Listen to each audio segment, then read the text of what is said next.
আছো সবাই? অনলাইন ক্লাসের সকল শিক্ষার্থীদের শুভেচ্ছা জানাচ্ছি।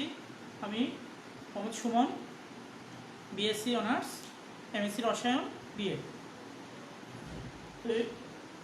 শিক্ষার্থীরা, আমরা গত ক্লাসে তোমাদের নবম দশম শ্রেণীর রসায়ন বিষয়ে দ্বাদশ অধ্যায় নিয়ে আলোচনা করেছিলাম।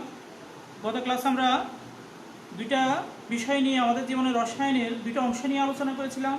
আজকে আমরা আরেকটা বিষয় নিয়ে আলোচনা করব। তো সবাই একটু মনোযোগ সহকারে ক্লাসটা দেখো এবং আমাদের জীবনের রসায়নের যে বিষয়টা আজকে আমরা উপস্থাপন করব, বিষয়টা হচ্ছে ব্লিচিং পাউডার। এটা আমাদের প্রত্যেকের অতি পরিচিত একটি রাসায়নিক পদার্থ, ব্লিচিং পাউডার, যেটা এই করোনা মহামারীর সময়, ইতিপূর্ব এর আগেও এটা ব্যবহার হতো জীবাণু ধ্বংসের জন্য, ময়লা পরিষ্কার করার জন্য, জামা কাপড়ের ময়লা পরিষ্কার করার জন্য, যে কোনো ধরনের কঠিন দাগ দূর করার জন্য। করোনা মহামারীর সময়ে এটা ব্যবহারটা আরেকটু ব্যাপক আকার ধারণ করলো। তোমরা দেখেছ এই করোনা মহামারীর সময় অতি সহজলভ্য যে রাসায়নিক পদার্থ, যেটা দ্বারা জীবাণু ধ্বংস করা সম্ভব হতো, সেটাই ছিল ব্লিচিং পাউডার, যেটা পানিতে মিক্স করে বাড়ির আঙ্গিনায় কিংবা হাত ধোয়ার কাজে ব্যবহার করা হতো। আমরা সেই মহামূল্যবান রাসায়নিক পদার্থটা নিয়েই আজকে আলোচনা করব। তাহলে একটু বোর্ডের দিকে লক্ষ্য করো সবাই। ব্লিচিং পাউডার সংকেতটা দেখো, CaOCl, যার রাসায়নিক নাম হচ্ছে ক্যালসিয়াম ক্লোরো হাইপোক্লোরাইড। নামটা দেখো আবার, রাসায়নিক নাম ক্যালসিয়াম ক্লোরো হাইপোক্লোরাইড। এটা হচ্ছে ব্লিচিং পাউডারের রাসায়নিক নাম। তাহলে এবার আমরা আসি, এই ব্লিচিং পাউডার কিভাবে আমরা প্রস্তুত করব, পরীক্ষাগারে কিভাবে এই ব্লিচিং পাউডারটা প্রস্তুত করা যায়। তাহলে লক্ষ্য করো, আমরা প্রস্তুত প্রণালী যেটা প্রস্তুত করতেছি ব্লিচিং পাউডার। প্রথম স্টেপ, প্রথমেই আমরা নিয়ে নিচ্ছি এখানে চুন, যেটা তোমাদের অতি পরিচিত চুনের সংকেত, ক্যালসিয়াম অক্সাইড, চুন। এই চুনের সাথে যদি আমরা পানি যুক্ত করি, চুনের সাথে পানি যখন যুক্ত করলাম, তখন এখানে যেটা উৎপন্ন হলো সেটা হচ্ছে ক্যালসিয়াম হাইড্রোক্সাইড। ক্যালসিয়াম হাইড্রোক্সাইড, এটির আরও একটি নাম আছে, সেটা হচ্ছে পলিচুন, অথবা তুমি এটাকে যদি আরেকভাবে বর্ণনা করতে চাও, সেটা হচ্ছে চুনের পানি। কারণ চুন এবং পানি দুইটা মিশ্রিত করলে যা হয় সেটাই হচ্ছে চুনের পানি। তাহলে চুনের পানির আর একটা নাম, সেটা বললাম পলিচুন। এখন চুনের পানির সাথে যদি আমরা ক্লোরিন গ্যাস চালনা করি, চুনের পানির মধ্য দিয়ে বা পলিচুনের মধ্য দিয়ে যদি ক্লোরিন গ্যাস চালনা করি, তাহলে আমাদের যেটা উৎপন্ন হয় সেটা হচ্ছে ক্যালসিয়াম ক্লোরো হাইপোক্লোরাইড, অর্থাৎ ব্লিচিং পাউডার, আর সাথে উৎপন্ন হয় পানি। তাহলে আমরা যেটা লক্ষ্য করলাম, দেখো, সেটা হচ্ছে আমরা ব্লিচিং পাউডার কিভাবে প্রস্তুত করতে হয়। আমরা প্রথমে ব্লিচিং পাউডার প্রস্তুত সম্পন্ন করলাম। এবার আসো, এই যে ব্লিচিং পাউডারটা, এই ব্লিচিং পাউডার কিভাবে ময়লা পরিষ্কার করবে, কিভাবে জীবাণুকে ধ্বংস করবে, কিভাবে জটিল ও কঠিন দাগগুলা দূর করবে। এখন এর আগে ক্রিয়াকৌশলের আগে একটু বলে রাখি, মনে করো ব্লিচিং পাউডার আমরা ব্যবহার করতেছি জামা কাপড়ের দাগ দূর করার জন্য, ময়লা পরিষ্কার করার জন্য।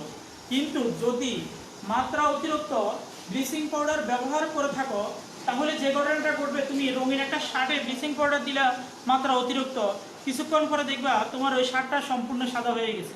তাহলে তোমার শখের যে জামাটা, এটার বর্ণটা সম্পূর্ণ পরিবর্তন হয়ে যাবে। তাহলে বুঝতে হবে মাত্রা অতিরিক্ত ব্লিচিং পাউডার ব্যবহার করা যাবে না। আবার হাতের মধ্যে যদি বেশি সময় ব্লিচিং পাউডার নিয়ে রাখো, তাহলে তোমার হাতটা খসখসে হয়ে যাবে। তাহলে বুঝতে হবে বেশি সময় হাতের মধ্যে রাখা যাবে না। আবার হাতের মধ্যে বেশি যদি ঘষা মাজা করা ব্লিচিং পাউডার নিয়ে, সেক্ষেত্রে এখানে ব্লিচিং পাউডারের একটা গন্ধ আছে, ওই গন্ধটা আবার অনেকের সহ্য নাও হইতে পারে। এই জন্য ব্লিচিং পাউডার মাত্রা অতিরিক্ত ব্যবহার করা যাবে না। এবার আসো, এই ব্লিচিং পাউডার কীভাবে কাজ করবে। তাহলে লক্ষ্য করো, প্রথমেই আমরা ব্লিচিং পাউডারকে পানি ও কার্বন ডাইঅক্সাইডের সাথে যুক্ত করে ফেললাম।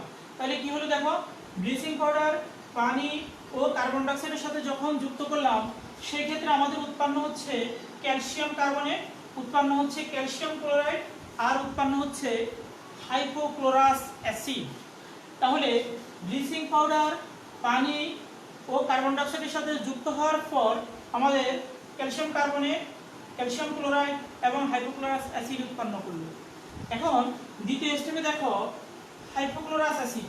এই হাইপোক্লোরাস অ্যাসিডটা দ্রুত বা তাৎক্ষণিকভাবে বিয়োজিত হয়ে যায়। তাৎক্ষণিকভাবে সে বিয়োজিত হয়ে হাইড্রোক্লোরিক অ্যাসিড এবং জাইমন অক্সিজেন উৎপন্ন করে। এরপরে দেখো এই হাইড্রোক্লোরিক অ্যাসিড ও জাইমন অক্সিজেন পুনরায় বিক্রিয়া করে পানি এবং ক্লোরিন, সক্রিয় ক্লোরিন উৎপন্ন করে। সক্রিয় ক্লোরিন বলতে পারো, আবার এটাকে জাইমন ক্লোরিনও বলতে পারো। এখন সক্রিয় ক্লোরিন এর জন্য বলা হয় এই ক্লোরিনটা দ্রুত বিক্রিয়া করে ফেলবে, অন্য যে কারোর সাথে সে দ্রুত বিক্রিয়া অংশগ্রহণ করবে, এই জন্য এটাকে আমরা বলতেছি সক্রিয় ক্লোরিন।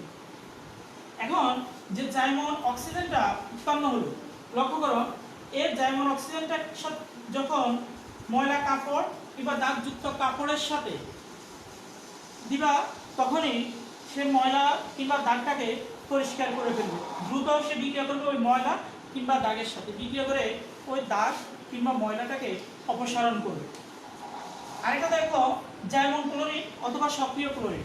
এই সক্রিয় ক্লোরিনটা একই রকম কাজ করবে, জীবাণু কিংবা ময়লা কিংবা দাগের সাথে যদি বিক্রিয়া করে দাও সেক্ষেত্রে সে জীবাণুটাকে ধ্বংস করে ফেলবে, অথবা যে ময়লাটা থাকবে জটিল কঠিন দাগ থাকবে ওই দাগটাকে অপসারণ করবে। তাহলে এই যে ব্লিচিং পাউডার কীভাবে আমরা প্রস্তুত করবো, আমরা এটা এই বিষয়টা জানলাম। ব্লিচিং পাউডার কীভাবে কাজ করবে, কাজ করতে গিয়ে সেখানে দুইটা সক্রিয় অথবা জাইমন মৌল উৎপন্ন করবে। একটা হচ্ছে জাইমন অক্সিজেন, একটা হচ্ছে সক্রিয় ক্লোরিন কিংবা জাইমন ক্লোরিন। দুইটার যদিও কাজ একই, তবে দুইটাই পরিষ্কার করবে কিংবা জীবাণু ধ্বংস করবে, আবার যে জীবাণু ধ্বংস করা কিংবা পরিষ্কারের কাজে আমরা এটা ব্যবহার করব। তাহলে দেখো যে জিনিসটা সেটা হচ্ছে এই ব্লিচিং পাউডার দ্বারা আমরা জীবাণু ধ্বংস করতে পারতেছি, আমরা ময়লা পরিষ্কার করতে পারতেছি। তারপরে আমরা এখন যে মহামারী ভাইরাসটা, এই ভাইরাস ধ্বংসের জন্য ভাইরাসের যে জীবাণু এটাও কিন্তু এই ব্লিচিং পাউডার দ্বারাই ধ্বংস করা সম্ভব, যতক্ষণ পর্যন্ত না এটা আমাদের পাকস্থলীতে কিংবা আমাদের পরিপাকতন্ত্রে প্রবেশ করে ততক্ষণ পর্যন্ত এটাকে এভাবে ধ্বংস করা, অর্থাৎ আমাদের ফুসফুসে যাওয়ার আগ পর্যন্ত এই ব্লিচিং পাউডার দ্বারা এটাকে হাত ধোয়ার মাধ্যমে আমরা ধ্বংস করতে পারি। মনে রাখবো আবার এই ব্লিচিং পাউডার কিন্তু যা সারা বলতেছে যে ব্লিচিং পাউডার জীবাণু ধ্বংস করে, এই জন্য এটাকে গ্লাসের মধ্যে যে দুধের পাউডার মনে করে গুলি খেয়ে ফেলবা, এই কাজ করা যাবে না, এটা মনে রাখতে হবে। এটা হাত ধোয়া, জামা কাপড় অপরিচ্ছন্ন জামা কাপড় ধোয়ার কাছে ব্যবহার করতে হবে, তবে মাত্রা অতিরিক্ত নয়। আশা করি তোমরা ক্লাসটা ব্লিচিং পাউডারের প্রস্তুতি, ব্লিচিং পাউডারের কাজ এটা বুঝতে পেরেছ। আমরা পরবর্তী ক্লাসে আরেকটা বিষয় নিয়ে উপস্থিত হব, সেটা হচ্ছে আমাদের ইউরিয়া সার, অর্থাৎ মাটিতে যে ইউরিয়াটা উদ্ভিদ ওই ইউরিয়া কীভাবে শোষণ করে, এই বিষয়টা নিয়ে আমরা পরবর্তী ক্লাসটা তোমাদের সামনে নিয়ে আসবো, পরবর্তী ডেট অর্থাৎ আগামীকালকে। তো সবাই ভালো থাকবে, ধন্যবাদ সবাইকে।